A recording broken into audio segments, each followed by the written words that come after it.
r/AskReddit by Reddit and chill. What is your never meet your hero's story? Traveled 3 hours with a few friends of mine to watch an independent author, 36M, on his speaking tour when we were 14. He'd just released a book about his sex addiction. But his other books were just about his life and I loved him. When he found out we'd traveled so far, he started asking about how we got there and I told him my sister, 34, drove us. I tried to tell him that he inspired me and I was so happy to meet him. All he did was ask if my sister was hot. Told him she was in a long-term committed relationship and all he could say was I don't mind. Discover dude was just gross and never bought another of his books. DC. Per love? He pulls. Jake? He pools. I realized that celebrities were normal ass people when I saw Steve Buscemi drop salad in his lap in a Burger King near Bob Hope Airport. Similar. But it was Olivia Wilde at Salt Lake Airport and she was struggling to open the container her salad came in. TBH. It killed any fight scene she does for me. Like in Tron. She beat up a bar full of people but can't open her salad. Jason Sudeikis was awesome to chat with though. Not me. But my 4-year-old daughter. She loves mailmen. She insists that she really wants to be one when she grows up. She's even planning to be a mailman for Halloween. She stops every mailman she sees to shower them with questions. And most have been kind and patient with this weird kid stopping them to ask questions. Until 2 days ago. When one told her to go away. She's been deflated for the whole 2 days. This is the saddest one. This makes me so sad. I hope she meets a nice one again soon. Tried to talk to Bill Nye at the USA Science and Engineering Festival when I was in middle school and he was a total a-hole to both me and his 2 assistants. Rolled his eyes at me. Was very snarky when I asked for an autograph and tried to tell him that he was the reason I had decided to apply to a science magnet high school. I was totally shocked and it was all I could do to hold in my tears until I turned away. Edit. It was the USA Science and Engineering Festival. Not the National Book Festival, though both are awesome. I have yet to hear one friend say a positive thing about the time they met Bill Nye. Edit. I'm getting a ton of replies both ways about this. Some of you met him and he was great. Others are telling a different story. I wonder if he's one of those people that's either in a great mood or a terrible one. With little in between. Bill Nye, I'm a ducking sellout guy. I was told that as a kid I met Ryan Reynolds on the street once with my parents and he tried talking to me and I told him to go away. He's now one of my favorite actors. Yeah, his never meet your hero. I'm sure if you met him again and told him this he would laugh really hard. Oh. This one is fun. I went to a Blondie concert a few years ago and was allowed to go backstage with my friend who was with a talent marketing agency. Debbie Harry was there talking to some people from the band. And we didn't want to disturb her. So my friend asks one of the guys in the band if he could be in a picture with him instead. I had a pretty nice camera with me. This was nearly a couple of decades ago. So it was a camera with a roll of film inside. The guy in the band was fine with it. So I took the picture with my friend and the band member in the foreground. And Debbie in the background. As soon as I took the picture, Debbie ducking exploded on me. I explained the situation but she just freaked out and told me she'd call the cops if I didn't give her the film roll in my camera right away and did I want to go to jail. I asked what she thought the cops would send me to jail for. She just pushed the decibels up one level and just repeated give it to me. Give me the ducking film roll. Over and over. At this point, I'm thinking, yes, this used to be Debbie Harry. But right now she's just some crazy person. And I do have the option of just not interacting with crazy persons. So I just take a couple of steps to walk away. Right away she screams like she's just been stabbed or something. Just this loud. High pitch. Continuous scream. These 2 enormous guys appear and she tells them to take my camera. The same way you'd imagine a queen saying off with his head. Something must have worked in the way I said this. Because a person I assume was Debbie's manager then says okay. Here's what we're gonna do. We're gonna buy the film roll from you. How much do you want for it? I say I don't know. I've got a few nice pictures on there. Maybe £100 for the trouble. Without flinching, He pulls out his wallet and I don't know. Maybe he misheard me or he's just not good with numbers. But he takes a whole wad of £50 banknotes and counts £10 notes out loud, which he gives me. This is way more than what I asked for.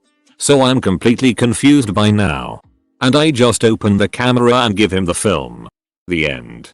Every time I listen to one of Blondie's songs now, I keep wondering what it was that got her to freak out like that.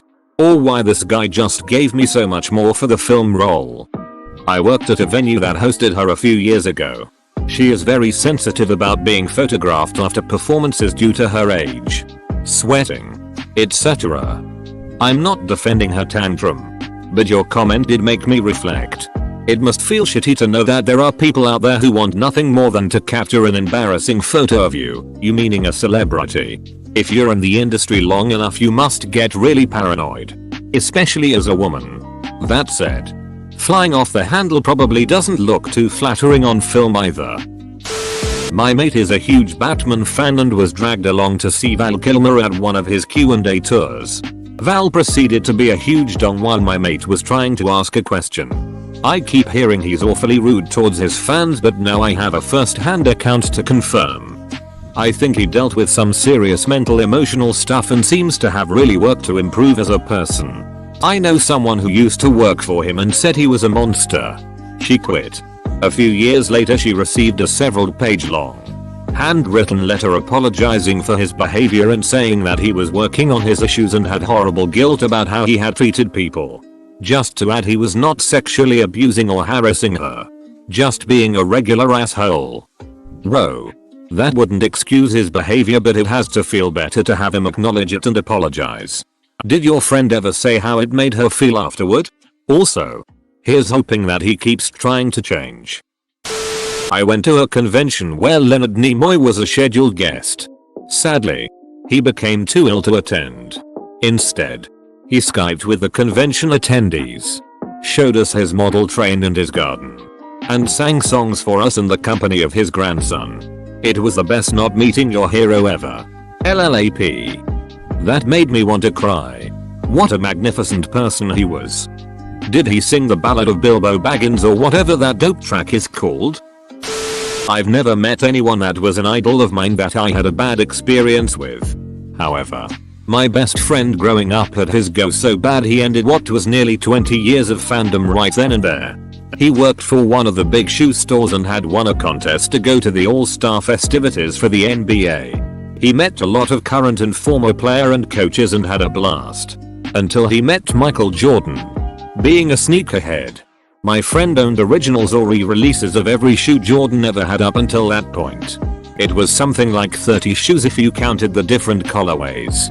Posters, jerseys, trading cards, memorabilia of all types adorned a room at his apartment. He sees Jordan and decides to just kind of hang out until he is done talking and just get a quick meet and greet. No photo. No autograph. Just to say hey. Jordan ends his conversation and my friend steps up near him and Jordan basically asks him who the duck he is, what he wants, and acts like an a-hole. My friend just tells him that he was a big fan and it was great to finally meet him. Jordan basically says, yeah, whatever, and walks away. He got home from the trip and started selling off his collection of shoes and all things Jordan. He had heard the stories and assumed they were just overblown or didn't happen. Nope. Jordan is a coke in real life. Dude meets Bugs Bunny and thinks he's hot shit. Ducker couldn't even handle it without help from Bill Murray. Jim Lee is a really nice guy. I had seen him earlier on in the day walking into the door of his booth at the convention. I was young and starstruck, so I ran over before the door closed and quickly pleaded really is Therina Pasubwa Kilja quick sketchuated and Linyolia Buffetula before him at the He calmly said he was sorry but he was on his way to a panel and he would be back later. I felt like a ducking idiot. And as I stood there silently, sheepishly staring up at him and nearly welling up, he said, "Is that your sketchbook?" Pointing to my hand. I nodded with my mouth agape. Then he said, "Can you leave this here with me?" My hand jutted the book toward him and as he took it he said, "Okay. What's your name? Can you come back here after 5? Then he took my book inside and off he went. Later that day I went back to the booth and knocked on the door. fully expecting to never see him or my book again. A lady opened it and I told her Jim had asked me to come back. She turned around and out popped Jim's head with my book in his hand. I don't think I've ever smiled that hard again. Dude drew a fully shaded 2-page spread in my brand new sketchbook. This was about 15 years ago and I still think about how freaking nice that was. I have no idea who that dude is, but he's now my hero. Not so much a meet my hero story, but write an essay praising someone who inspired me and would then go on to do some bad things. Story. Grade 6 I wrote an essay about Jeff Gordon. This was during my professional motorsport phase. He would eventually go on to cheat on his wife. Grade 8 I wrote an essay about Kobe Bryant. This was during my basketball phase. He went on to get charged with rape. In post-secondary, during my inspiration of the differently abled persons phase, I included a profile of Oscar Pistorius in a project on para-athletes. He went on to murder his girlfriend. I've stopped writing essays about public figures who inspire me. Who currently inspires you? So we can stay away from them. I've conveniently stopped being inspired.